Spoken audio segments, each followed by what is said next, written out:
Welcome back. अब हम पढ़ रहे थे एनसीईआरटी क्लास 9th जियोग्राफी और हम आ चुके हैं सेकंड चैप्टर में। तो हम इस चैप्टर को पढ़ेंगे और हाईलाइट भी ऑलरेडी करी हुई है, तो वहाँ से आप नोट कर सकते हो चीज़ों को। ठीक है, तो स्टार्ट करते हैं। You have already learned earlier that India is a vast country with varied land forms. What kind of trade do you live in? If you live in the plains, you are familiar with the vast stretches of plain and land.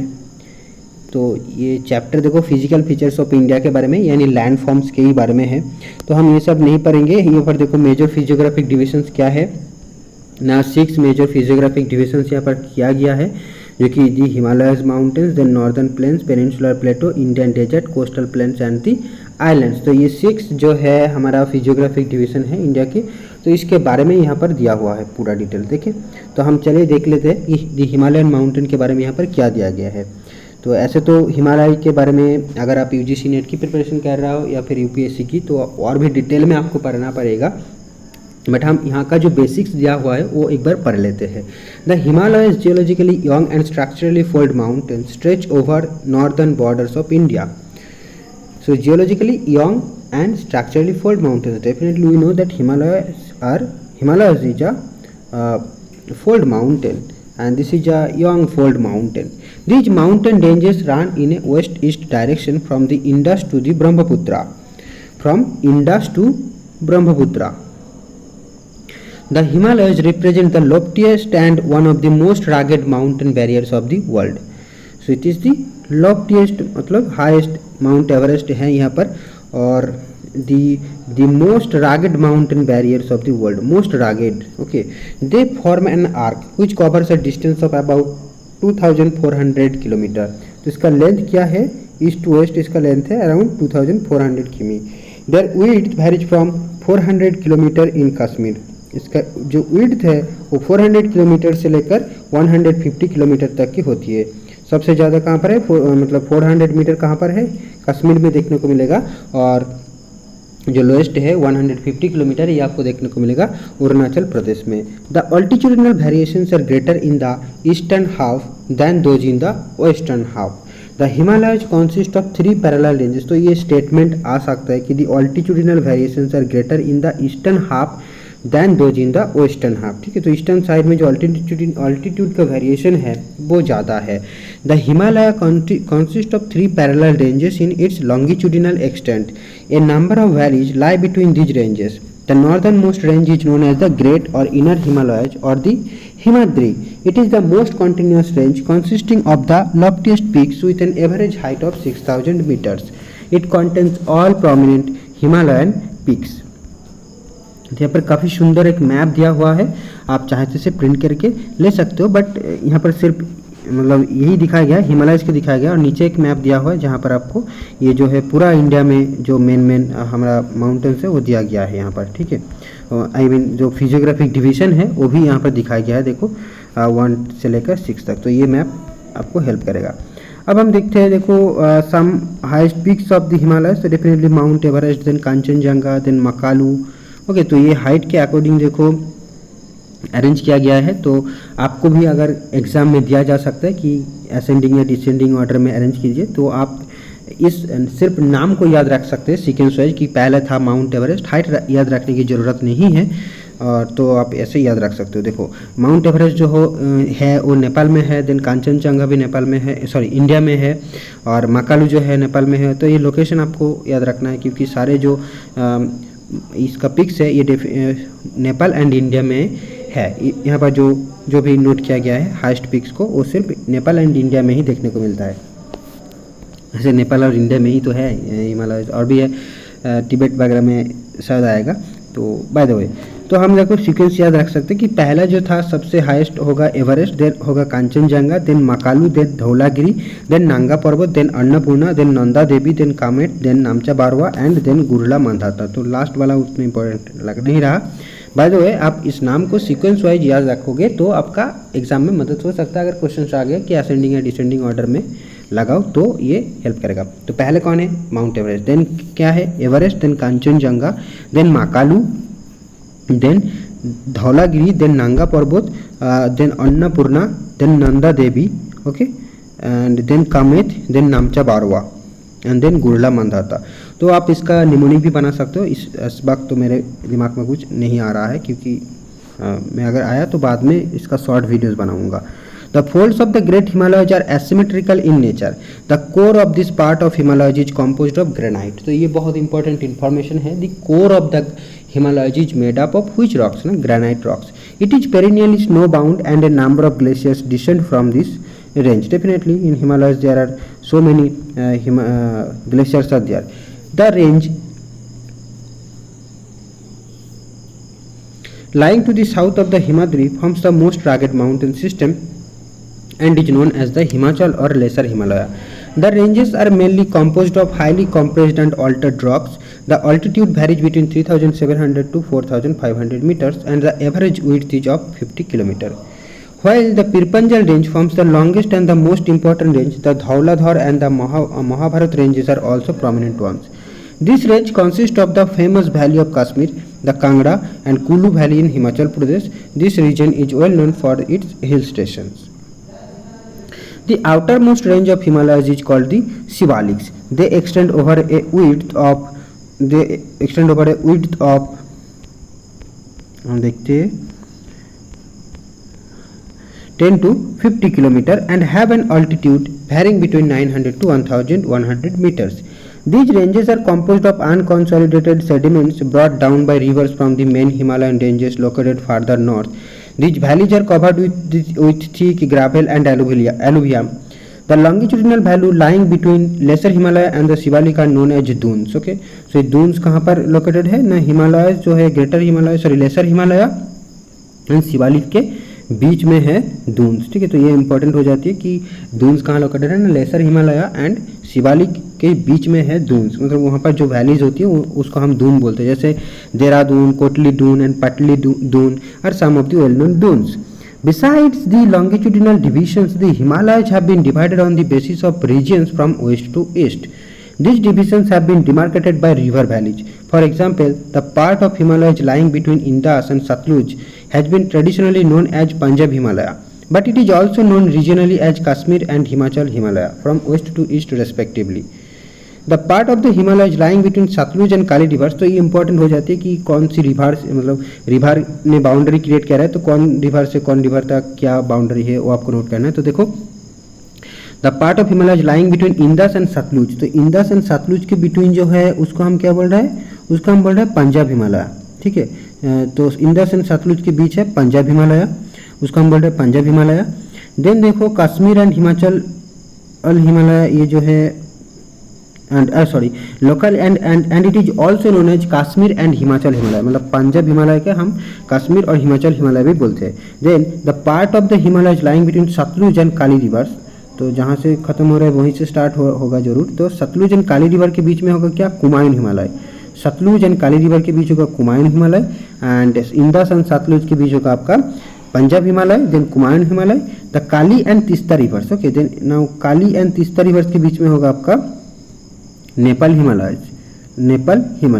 and the part lying between Tista and Dihong rivers, and the part lying between Tista and Dihong rivers is known as Assam Himalayas। तो ये देखो चार division हमें मिला, क्या क्या, एक तो हो गया इंदस एंड सतलुज के बीच हो गया पंजाब हिमालय, दूसरा सतलुज से लेकर काली रिवर तक हो गया आपका कुमायून हिमालय, देन काली रिवर से लेकर आपका तीस्ता रिवर तक हो जाएगा नेपाल हिमालय एंड तीस्ता से दिहोंग रिवर तक होगा आपका Assam Himalaya. There are regional names also in these broad categories. Find out some regional names of the Himalayas। तो इसके बारे में आपको सर्च करना पड़ेगा और हम भी सर्च करेंगे बाद में कि regional names of the Himalayas। The Brahmaputra marks the easternmost boundary of the Himalayas. Beyond the Dihong Gorge, the Himalayas bend sharply to the south and spread along the eastern boundary of the India. They are known as the Purvachal or the eastern hills and mountains. These hills running through the northeastern states are mostly composed of strong sandstones, which are sedimentary rocks. Covered with dense forest, they mostly run as parallel ranges and valleys. The Purvachal comprises the Patkai hills, the Naga hills, Manipur hills and the Mizo hills. Okay, तो ये हो गए हिमालय के बाद जो भी है मतलब फर्स्ट जो डिवीजन था हमारा, फर्स्ट फिजियोग्राफिक डिवीजन हमारा कंप्लीट हो गया, डिस्क्रिप्शन थोड़ा बहुत। अब हम पढ़ेंगे the northern plain. The northern plain has been formed by the interplay of the three major river system. क्या क्या है? Indus, Ganga and Brahmaputra river. तो इन तीनों रिवर मिलकर जो बनाया है उसे हम नॉर्दर्न प्लेन कहते हैं। Along with that, tributaries definitely. This plain is formed of alluvial soil. The deposition of alluvium in a vast basin lying at the foothills of the Himalayas over millions of years formed this fertile plain. It spreads over an area of 7 lakh square km. The plain being about 2400 km long and 240 to 320 km broad is a densely populated physiographic division. With a rich soil cover combined with adequate water supply and favorable climate, it is agriculturally a productive part of India. The rivers coming from northern mountains are involved in depositional work. In the lower course, due to gentle slope, the velocity of the river decreases, which results in the formation of riverine islands.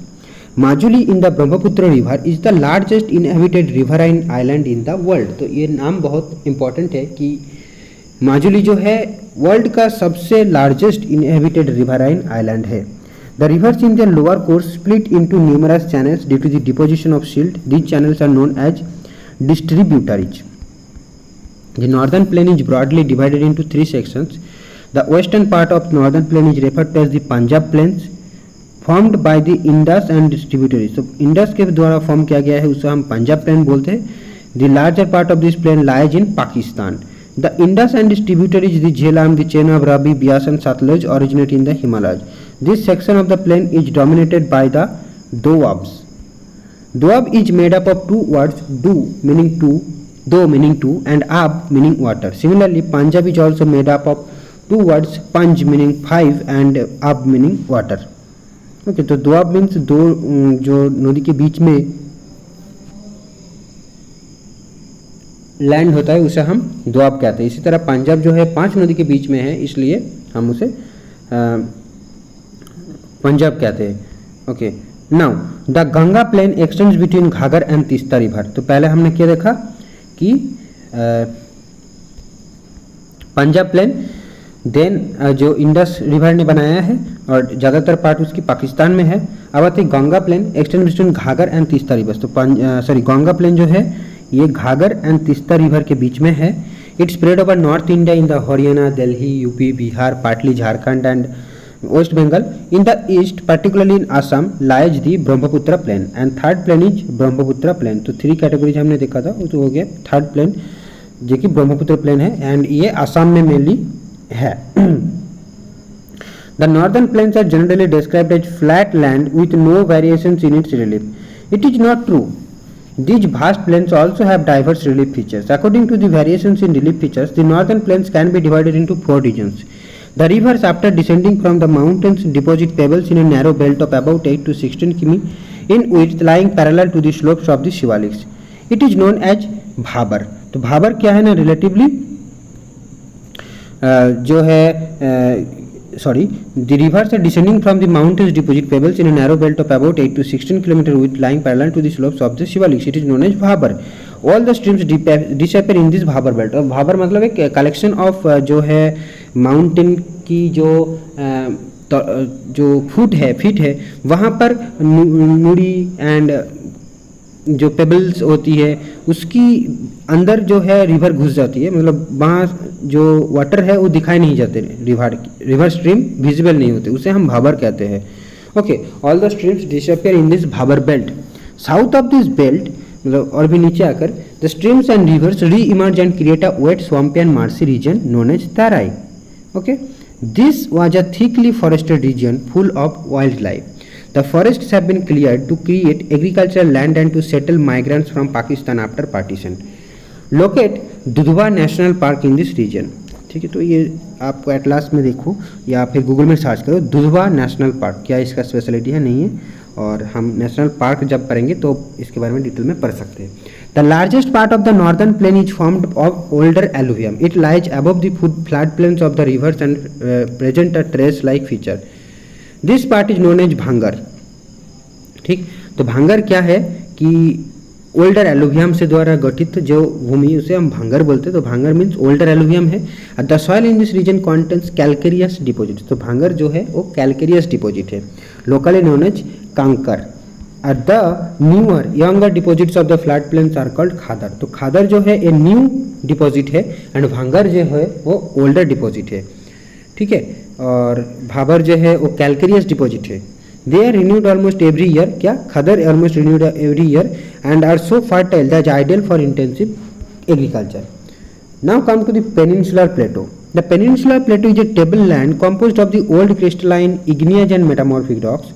तो हमने देखा था हिमालय जो था वो आपका core जो है ग्रेनाइट रॉक से गठित है और हमारा जो प्लेन है वो एलुवियल सॉइल के द्वारा गठित है और हमारा जो पेनिनसुलर प्लेटो है ये इग्नियस एंड मेटामॉर्फिक रॉक के द्वारा गठित है।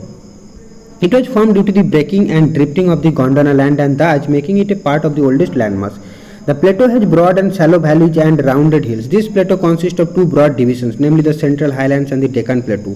The part of the peninsular plateau lying to the north of the Narmada River, covering a major area of the Malwa Plateau, is known as the Central Highlands. तो Central Highlands मतलब मालवा प्लेटो जो हम मध्य प्रदेश में है उसको हम बोलते हैं कि part of the peninsular plateau lying to the north of the Narmada river covering a major area of the Malwa plateau is known as the central highlands. The Vindhyan range is bounded by the Satpura range on the south and याराबोली on the north west. The further westward extension gradually merges with the sandy and rocky desert of Rajasthan.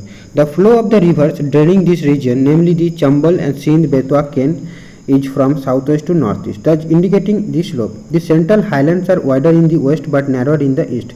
The eastward extensions of this plateau are locally known as the Bundelkhand and Baghelkhand. Bundelkhand and Baghelkhand. Okay. The central highlands are wider in the west but narrower in the east. The eastward extension of this plateau are locally known as Bundelkhand and Baghelkhand. तो Bundelkhand and Baghelkhand जो है mainly extension है किसका, ये Malwa plateau का, sorry central highland का। Now the Chotanagpur plateau marks the further eastward extension drained by the Damodar river. तो छोटानागपुर प्लेटो जो है कौन सी रिवर के द्वारा ड्रेन होती है ना, दामोदर रिवर के द्वारा ड्रेन होती है, मतलब इसमें इस रीजन में दामोदर रिवर है। The Deccan plateau is a triangular landmass that lies to the south of the river Narmada. The Satpura range flanks its broad base in the north, while the Mahadev, the Kaimur hills and the Maikal range from its eastern extension. Locate these hills and ranges in the physical map of India. The Deccan Plateau is higher in the west and slopes gently eastwards. An extension of the plateau is also visible in the northeast, locally known as Meghalaya Karbi Anglon Plateau and North Kachar Hills. It is separated by a fault from Chotanagpur Plateau. Three prominent hill ranges from the west to the east are the Garo, Khasi and Jayantia. The Western Ghats and Eastern Ghats mark the western and eastern edges of the Deccan Plateau respectively. Western Ghats lie parallel to the western coast. They are continuous and can be crossed through passes only. Locate the Thal, Bhor, Pal Ghat in physical map of India.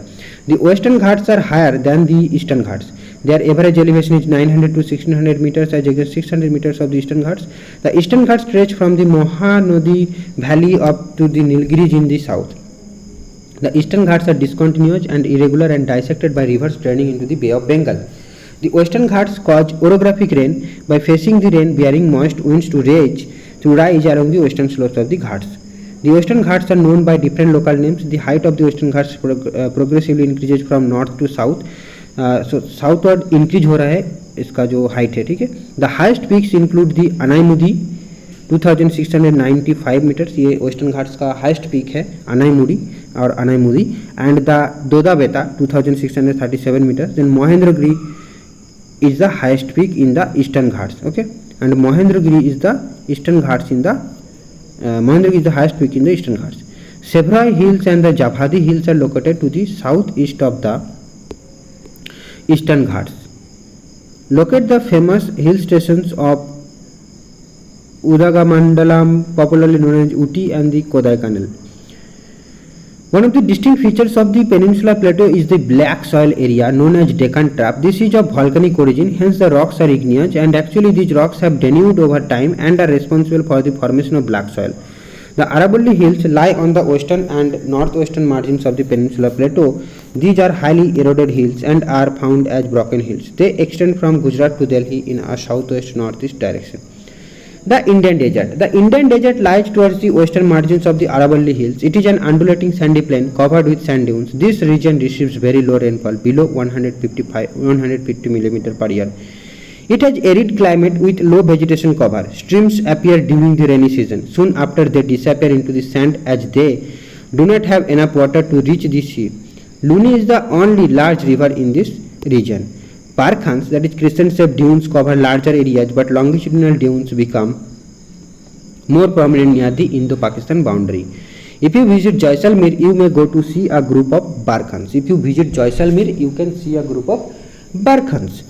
Then the coastal plains. The peninsular plateau is flanked by a stretch of narrow coastal strips running along the Arabian Sea on the west and the Bay of Bengal on the east.